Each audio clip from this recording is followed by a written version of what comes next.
capacity constraints has reduced teacher contact and we're taking decisive action. The 2026 budget marks a clear turning point. The government is committing substantial resources to upgrading 30 Category C SHS schools to Category B schools. We're also expanding facilities in Category B and Category A schools in order that they have adequate space for more children. We're also completing 30 abandoned E-blocks all over the country to increase capacity in secondary schools, including building new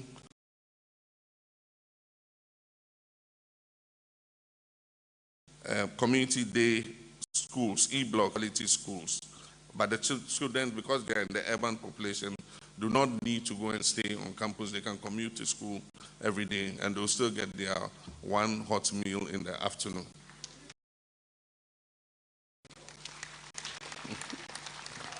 We're also constructing 200 kindergartens,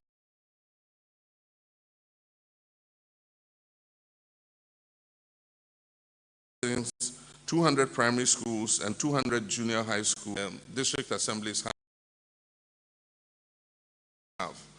And they are supposed to build 2 senior high schools, two basic schools every year, including kindergartens. And so this is from the Ministry of Education budget, but there's also a budget for the District Assembly's Common Fund. And then under the Teacher Dabre, we are building 400 4-unit teacher bungalows nationwide. This is a start. And these are going to be built especially in the rural areas, so that teachers who are posted in the rural areas at least can find a place to lay their heads.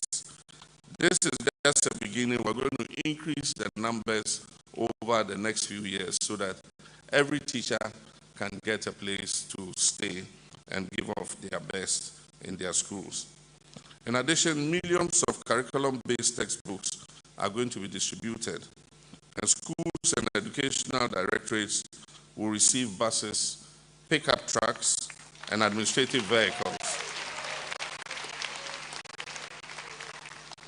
Indeed, the procurement of the vehicles is beginning. There are 200 buses for secondary schools and other schools, and then pickups for headmasters and the administrations to be able to carry out their duties. This will strengthen teaching, supervision, and accountability. In addition, we're procuring 2 million steel dual desks.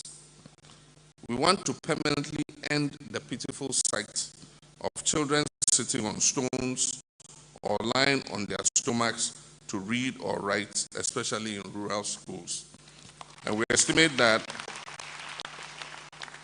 about 2 million steel dual desks will make sure that every Ghanaian child in every school will have a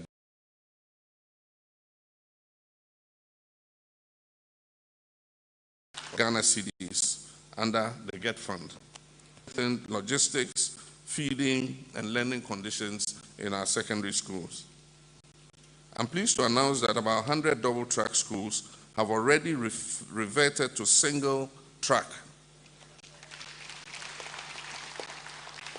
And the government remains firmly committed to abolishing the double-track system entirely through a focused 2-year intervention, which we call the Ghana Secondary Learning Improvement Project, GSLIP. This project will improve access and quality and restore full-time schooling for all students.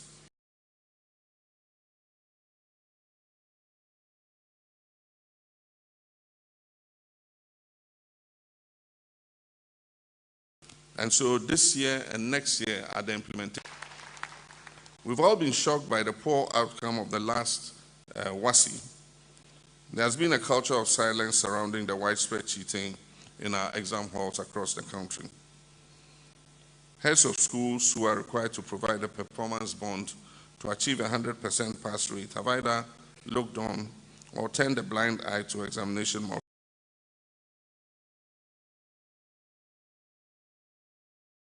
practices.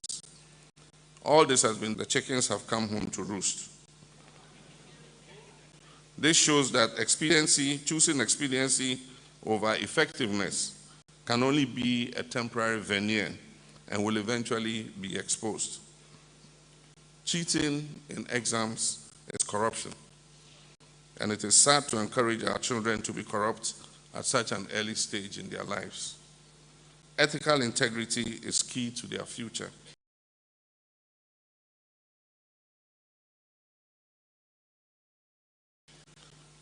We will not give up strict invigilation, and therefore we must implement them in schoolwork rather than by cheating.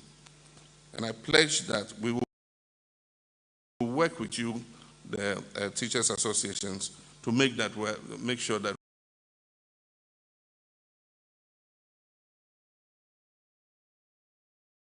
we are able to achieve these reforms.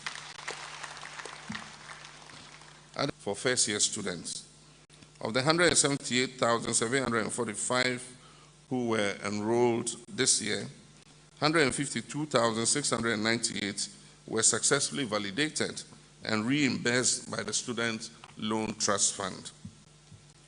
Parliament has also passed the Scholarship Authority Bill, and this reform will end cronyism and political interference in the award of scholarships. It will promote transparency and fairness, and it will align scholarships with Ghana's national skills and development priorities.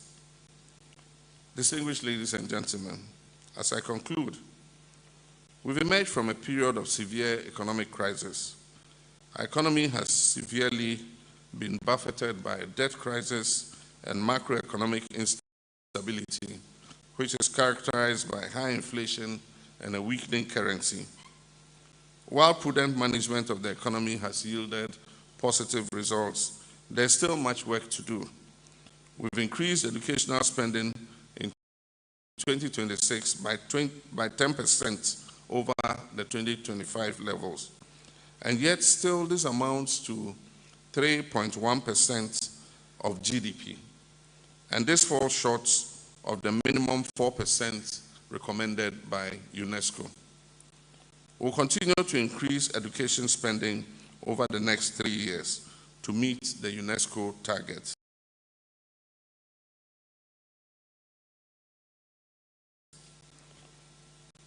Of our investment.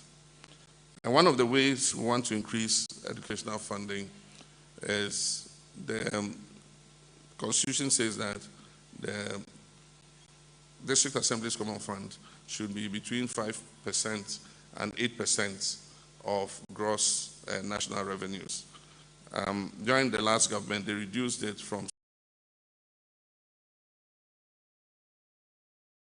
7.5% at the end of 2016 to 5%.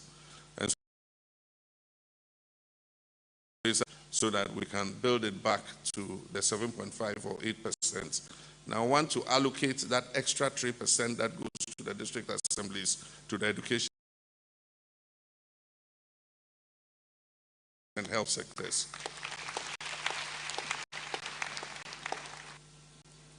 We've emerged from a dark period of oppression in our educational sector. Many school heads were sacked or transferred for speaking up when things were not going well. And yet the best way to grow our education sector is through transparency that will protect your right to speak up and to point out when things are not going well.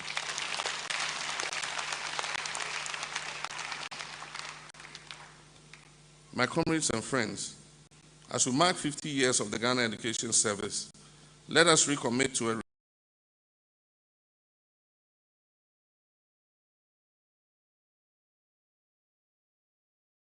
renewed partnership between government teachers on budgets alone, but on trust, dialogue, professionalism, and shared responsibility.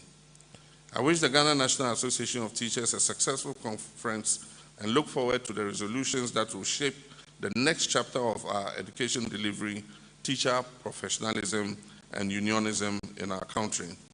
God bless Ghana's teachers, and God bless our homeland, Ghana. I thank you. Round of applause for our president, for the President of the Republic of Ghana. Mr. President, we are grateful. We are grateful for the wonderful message.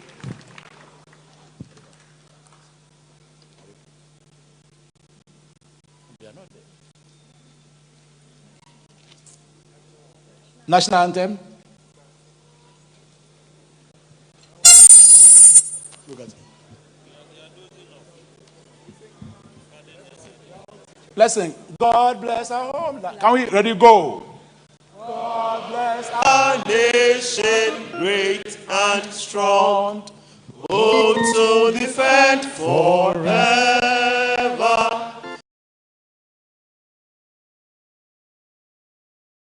The cause for freedom and of right, fill our hearts with true humility. Make us cherish fearless honesty and help us to resist oppressors rule with all our will and life forevermore.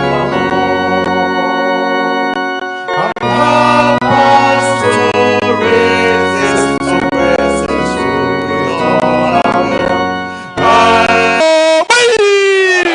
Let's take our seat. We are bringing proceedings to an end. Please, when we are up, you wait for the president to leave before we also.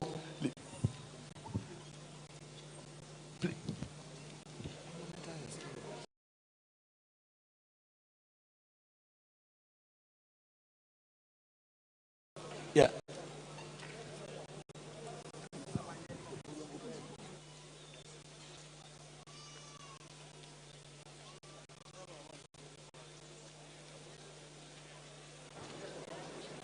For the president to make a point. Exactly. Yes, Mr. President, we shake our declare. Sorry, I didn't perform one more duty. And so it's my honor and privilege to declare the conference quadrennial conference duly open. Thank you.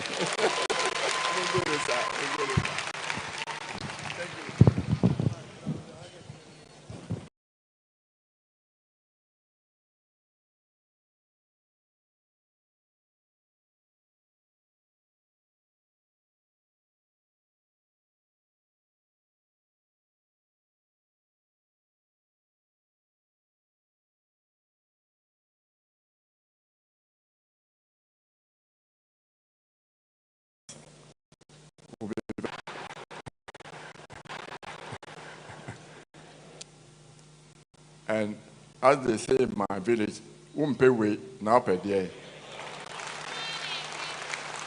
And the president,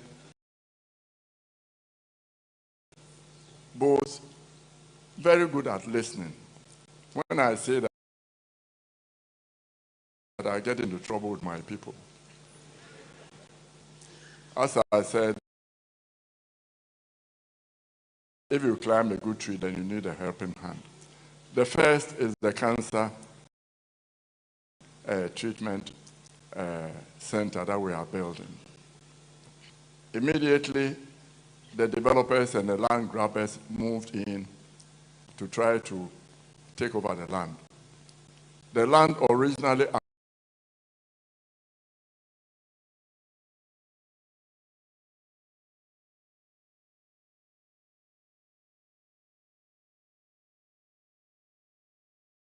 acquired took into consideration the fact that with cancer treatment, some of them is reduced, and people are developing housing very too close. So one of the support we want from Your Excellency's government is to please encourage the Minister for Lands, the Greater Accra Lands Commission, and the Environmental Protection Authority to make sure that they secure the place for us so that we are here to cure cancer, not to cause it.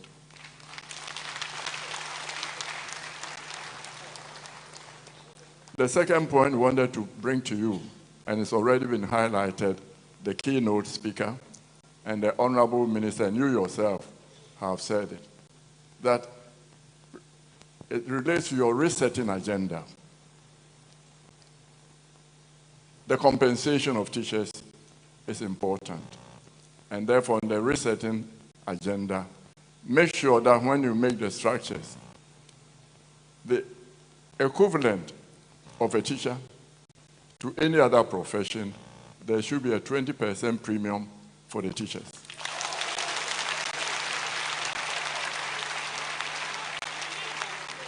This is the only way to attract the best brains of the country into the teaching field.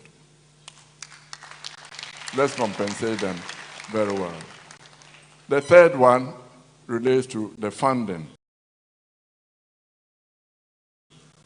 for cancer treatment.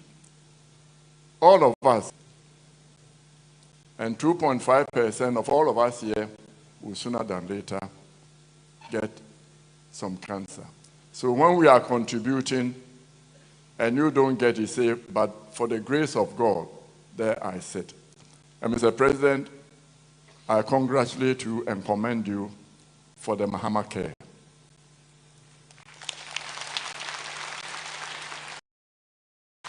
It is supposed to provide funding for the very poor, for whom sickness may be devastating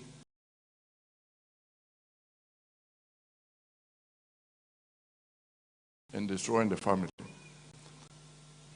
And we want you to put in every year a grant of 40 million Ghana cedis. And customers, patients from the Mahama care will get free diagnostic services, not only for cancer, for cardiothoracic, and for kidney diseases. As a quick procurement.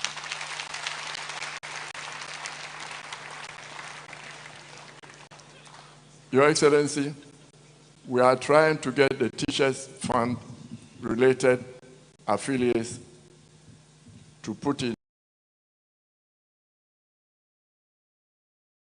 money, and the teachers themselves are fund.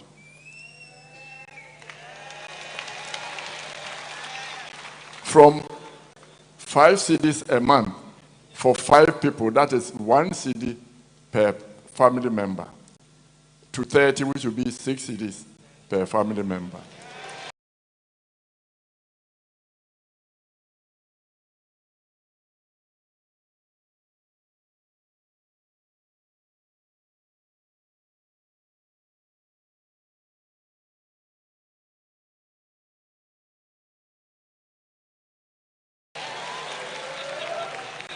I wanted more, but the General Secretary said, no. For the next 5 years, do the settle and be able to go on its own steam.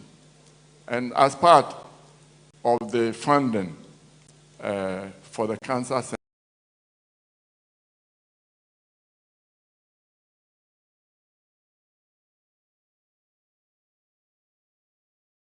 center, Mr. Day, 4-bedroom, 3-bedroom, 2-bedroom. We estimate about 1.5% of the population to participate at about 100 cedis per ticket to win one of these houses and 10 electric motorbicycles. Then we generate about 90 million, and we can use 20 million for prices, and the balance will go to support the Teachers Fund. We are working closely with Professor Kwabena Frimpong Boateng and actuarial scientists to make sure that a mutual fund is set up for the health and safety of the teachers. As you know, communicable diseases start from the schools. Especially the young ones, they go to school and bring it back.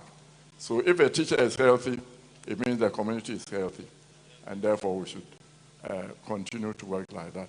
So, Your Excellency, Mr. President, thank you very much for supporting the teachers and all that we've heard. I think it was not just slapping each other on the back.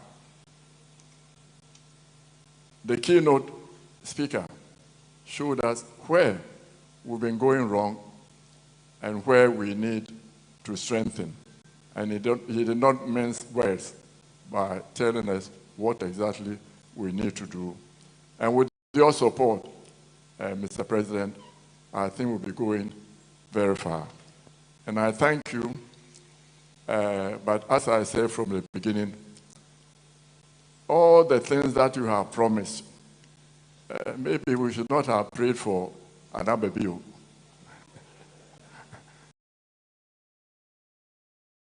If we do that, probably you'll destroy my party.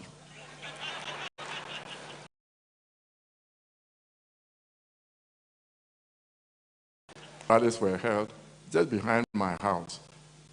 And that's when the show boy was there.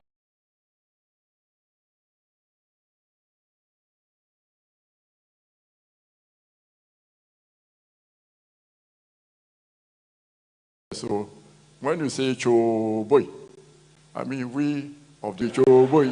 Yeah. So thank you very much. And teachers, delegates, please support your members. There's only two for your appointment as the AU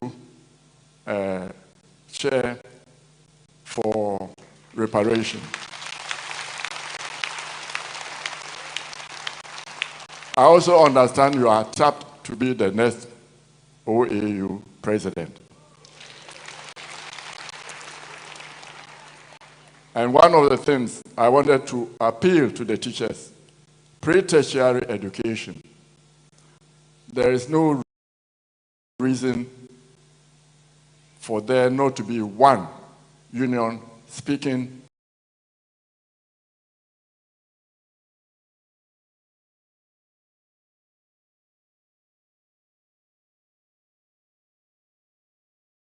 with one voice for all teachers. You're a very able Minister for Education. To give you a quarterly briefing at what is happening, so that by the time we end 2026, we'll have one strong union speaking for pre-tertiary education. Then you can unite Africa. Thank you for the honor. Thank you very much. Let's clap for Papa Pienim. We thank the President of the Republic. Please, photographs. Yeah.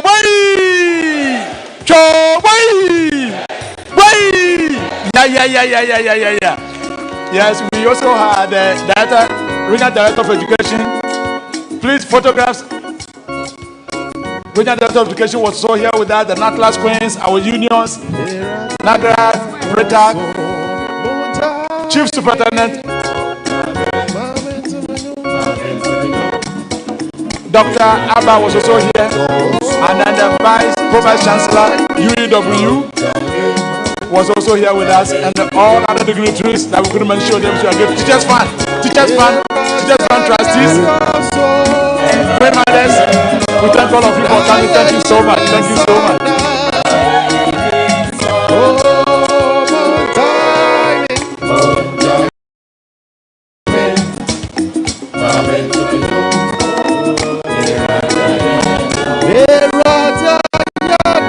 Thank you very much. Thank you very much. Let's clap for them while they leave us.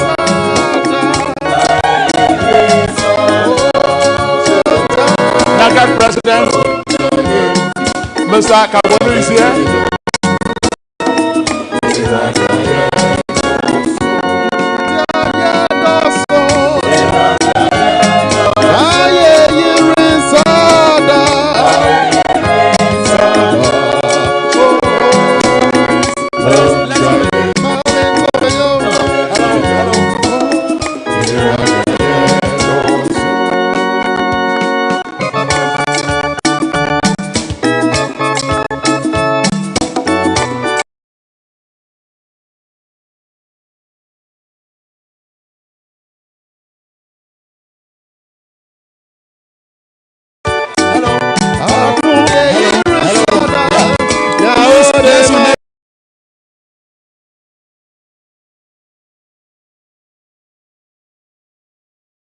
Let's be standing while the Lord